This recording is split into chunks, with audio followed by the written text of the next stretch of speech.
morning, good morning, good morning. Never in a million years, never in a million years that I thought that I would become the Duff King, mate.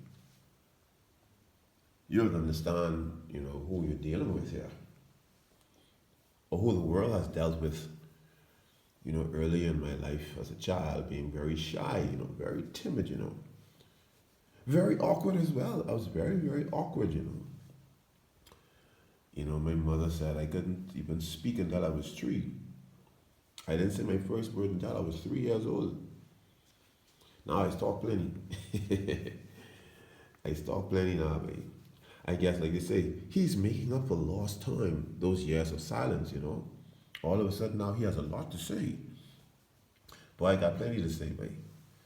God has been faithful and he's been just. And he's able to do exceedingly and abundantly above all that you could ever ask or think. I never thought that I would be making banana bread, babe, and selling it, babe, as the Duff King. I used to see people baking and I used to say, boy, how do they do that? How do they do that? Can you ever understand where I came from? My mobility skills, but I was a bit lacking in that area. I didn't, you know what I mean? I didn't catch on quick.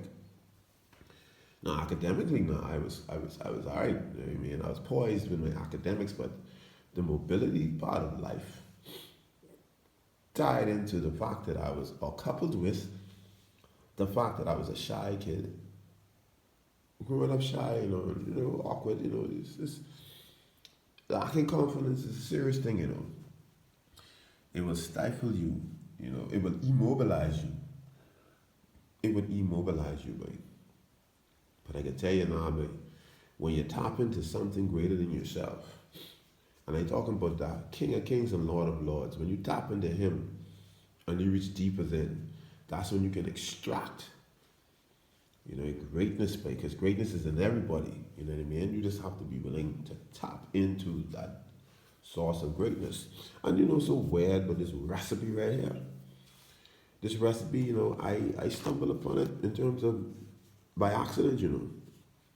All I did was add banana to an already recipe that I had, and it's add the bananas to say, I told the wife, I'm gonna see how this thing gonna come out. And when I did that, boom, it's like, whoa, I took it out. First time, I said, I'm gonna take a risk and I'm gonna go out and see what the public's saying. Nah, I didn't even go out to say, let them sample the thing. I go out there and say, boy, I gonna let them taste it. And boy, the first person who tasted it, I see that woman doing dance, and shuffle with her leg. I said, what's going on with that woman? You see what they saying? It's crazy, y'all. Duff King, God is faithful.